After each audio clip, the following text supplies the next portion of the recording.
This time we're supposed to convert gallons to liters. We have conversion factor which says 1 gallon of US liquid is equal 3.785 liters.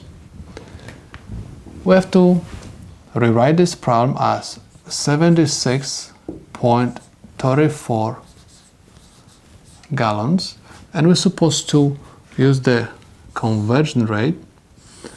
Make sure that you will have gallons in the denominator. 1 gallon is equal 3.785 liters. Gallon and gallon will cancel out.